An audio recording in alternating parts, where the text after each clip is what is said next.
알쏭달쏭 프리한 법률 상담소 19, 14위를 공개합니다. 말로 한 약속 인정될까? 자, 이번 특종도 우리가 흔히 하는 오늘도 할 수 있는 실수, 이 구두 약속에 관련된 사건입니다. 다음에 밥 한번 먹자, 내가 살게, 이런 약속 정말 많이 하잖아요. 어허. 자, 그런데 다음에 만난 친구가 실제로 이 밥을 사지 않았다고 이 친구를 고소하진 않습니다. 적용을 고소를 하면은 전 무기징역입니다. 밥 한번 먹자는 술한번 한국 먹자. 사람한테는 인사말이죠. 얼굴 좀 보자. 자, 그런데 이제 뭐 밥을 사겠다라는 약속은 안 지켰다고 그냥 다 넘어가는 게 인지상정이겠지만요. 요 약속만큼은 그냥 못 넘어가실 겁니다. 2011년 경기도 성남시 지인 3명과 술을 마시던 A씨는 복권 넉 장을 구매합니다. 아이고. 한 장은 자신이 갖고 나머지 석 장은 B, C, D씨에게 각각 한 장씩 나눠줬는데요. 이에 기분이 좋았던 B씨는요. 야, 내가 복권도 선물 받고 기분 좋네 그냥. 내가 만약에 1등 당첨되면 말이야, A씨한테 내가 한 2억 줄게. 아, 라고 약속했습니다. 자, 그리고 얼마 뒤 B씨는 실제로 복권 1등에 당첨. 와, 이게. 야, 꽁트 대본 아니냐? 이게 실제 일어난 일이에요. 야, 어떡하냐.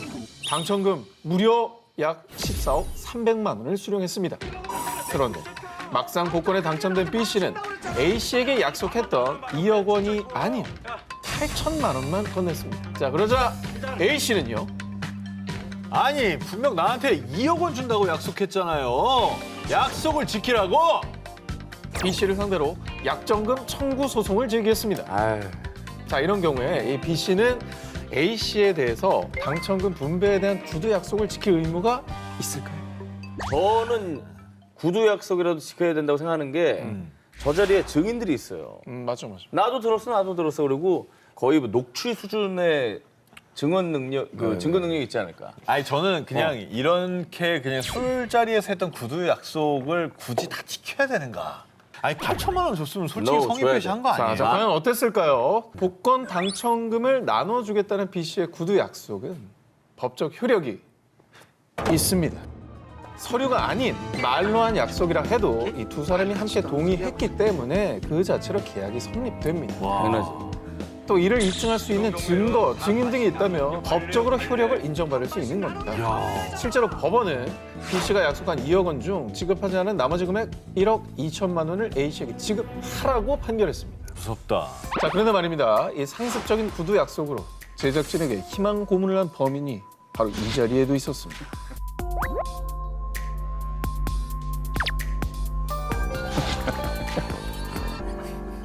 자, 익명을 요청한 제작진의 따끈따끈한 제보 함께 하시죠.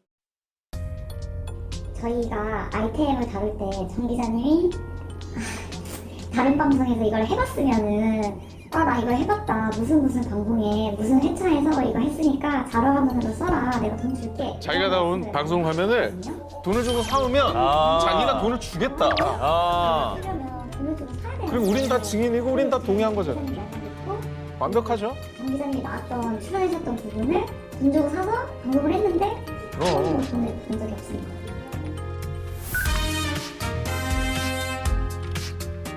네, 대기실에서 그 말을 굉장히 많이 했었기 때문에 뭐 PD들도 있었고 작가들도 있었고 오르장이 한겨님도 들었었어요. 그래서 제작진이 지금 허비한 돈만 지금까지 뭐 자료화면 쓴 것만 해도 뭐 거의 몇 천만 원이라는 얘기가. 그리고 본인이 돈을 주겠다고 약속을 했어요. 자. 그죠? 내가? 아니 근데 일단은 뭐 증거를 가져와 주셔야 될 것 같아요. 왜냐면 제가 어떤 자료 화면을 썼는지. 이것도 역시 법적으로 소송이 저희가 가능한 건지 이번에도 오늘의 데스크 양 변호사님께 여쭤봤습니다. 양 변호사님 오늘 바빴네. 구두 약속도 엄연한 구두 계약으로서 사인 간의 계약이 성립되었다고 볼 수가 있습니다. 만약에 전 기자님께서 제작진 분들에게 영상 구입비 전액을 본인이 지불하겠다라고 많은 사람들이 보는 앞에서 말을 했다면 그 영상 구입비 전액을 다 지불을 해야 되는 것이고요. 만약에 그렇게 전액을 지불하지 않았다. 이것은 민법상 채무 불이행으로 볼 수 있기 때문에 채무 불이행에 기한 손해배상 청구를 할 수 있습니다. 근데 이제 이게 시간이 꽤 지났어요. 소급 적용이 안 되는 걸로 제가 알고 있습니다. 그래서 정말 죄송하고 좋습니다. 알쏭달쏭 프리한 법률 상담소 19, 8110년. 풍문으로 들은 법 효력 있을까? 프리한 법률 상담소 이번에 제가 준비한 특종은 우리가 일상생활에서 흔히 접하는 사례들입니다. 풍문으로 들은 적은 있지만 이게 정말 법적으로 효력이 있을까 없을까?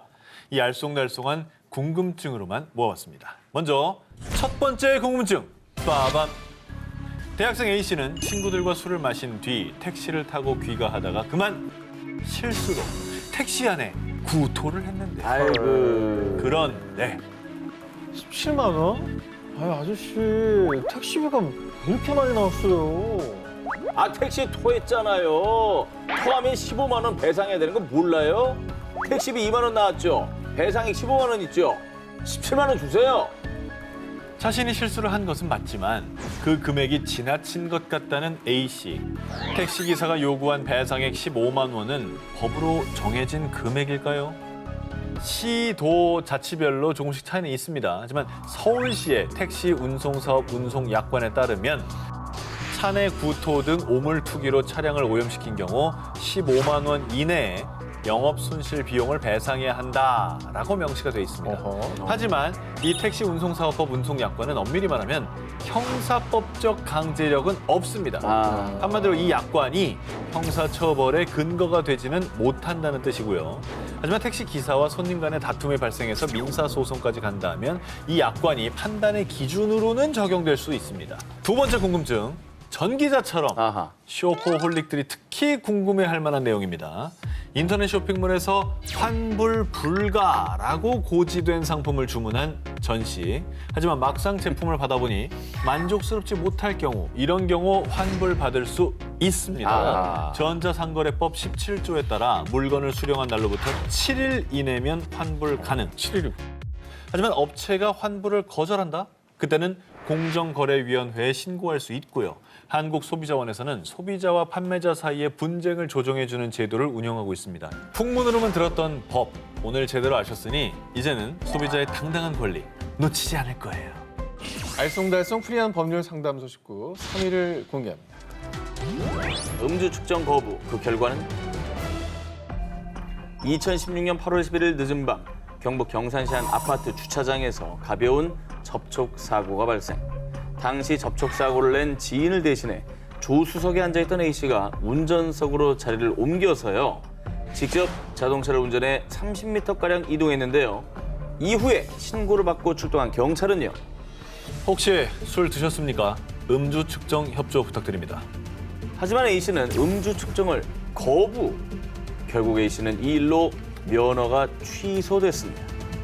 자, 그러자 면허 취소 처분이 부당하다며 소송을 제기한 A씨. 제가 음주 측정을 거부했지만 운전 면허 취소 사유는 해당하지 않는다고요. 아닐 텐데 음주 측정 거부는 음주운전과 동급으로 취급될걸요? 자, 음주운전 시 면허 취소, 정지 처분에 대한 규정은요.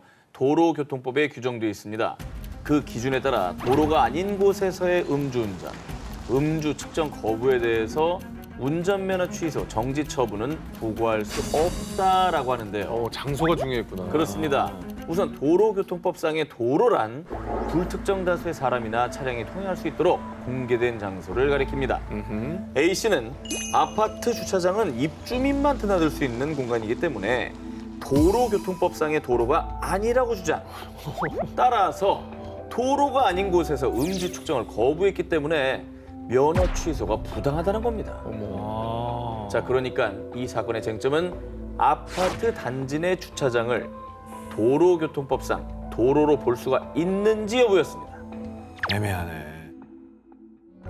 우선 1심은 A씨가 운전한 구간이 도로에 해당된다며 소송 청구를 기각했습니다. 사실 외부인 출입이 자유롭고 개방되는 공간이라면 아파트 단지 내 도로도 도로교통법상의 도로에 해당된다고 하는데요. 그런데 2심에서는 주차장 내 외부 차량 출입 금지 표지판이 있고 그래. 주민과 방문객만 이용하는 곳이라며 도로가 아니라고 판단. 대법원 또한 2심 판단에 손을 들어주며 A씨의 승소를 확정지었습니다. 아니 근데 이게 도로가 아니라면 음주운전을 해도 된다라는 얘기가 되는 거거든요. 근데 면허 취소만 아니지 처벌은 됐을 것 같진 않아요? 자, 유의하셔야 할 점은요. 이 판결이 아파트 단지 내에서 음주운전이나 음주 측정 거부가 허용된다는 뜻이 아닙니다. 그렇죠. 면허 취소와 같은 행정처분은 내릴 수 없지만 형사처벌은 가능.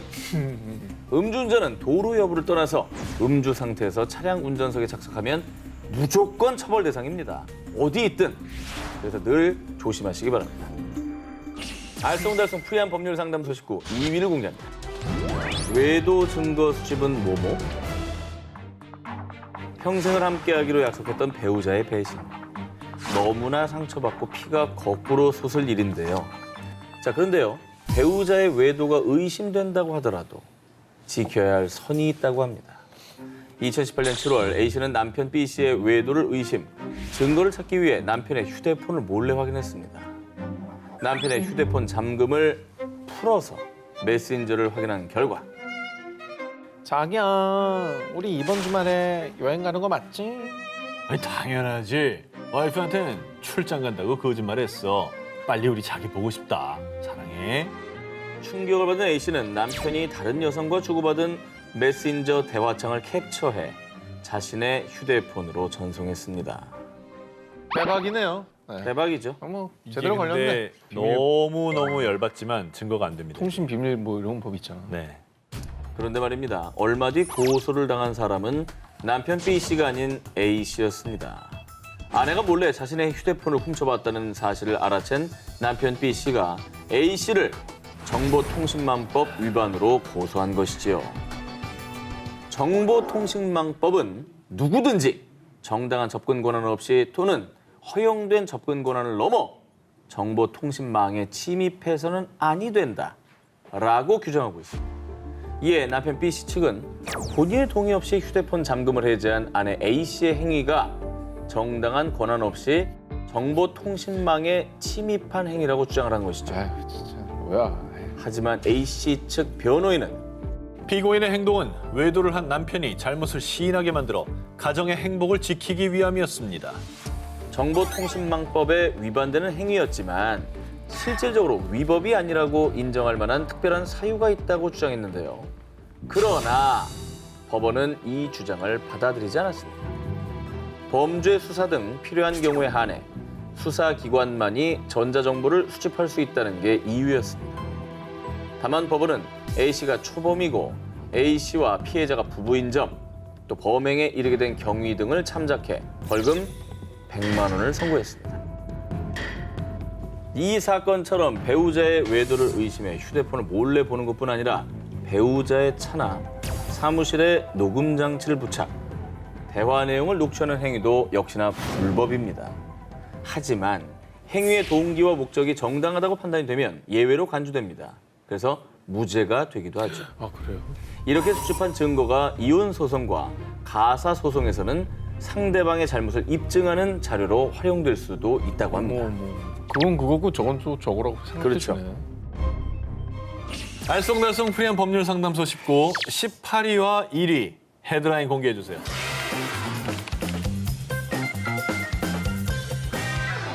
자, 이번에 소개해드릴 특종은요. 요즘 또 심각한 문제로 대두되고 있는 학교 폭력으로 인해 발생한 사건입니다.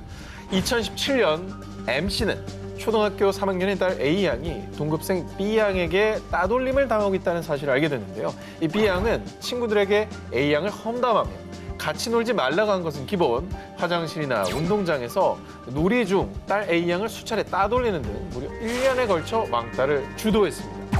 이에 A양의 엄마 M씨는 해당 초등학교에 학교 폭력 신고를 했고요. 가해자 B양을 다른 반으로 전반시킬 것을 요청했지만 학교 측은 피해 학생에 대한 접촉 보복 행위 금지 조치만 취했습니다. 야, 이건 근데 애를 키우는 입장에서 벌써 화가 나고 네. 너무 소극적으로 대처했다. 이에 엄마 M씨는 학교 측의 동의를 받아 딸의 학교 참관 수업에 참여 가해자 B양을 마주해서요. 너 내가 누군지 알지? 앞으로 내 딸 건드리지도 말고 아는 척 하지 마. B양에게 이렇게 직설적으로 경고. 쉬는 시간에는 옆자리에 앉아 B양을 주시했고요. 어머머. 그리고 등하굣길에서 B양을 마주치면 방학 때 우리 딸이랑 가까이 하지 마라 라며 B양을 나무랐습니다.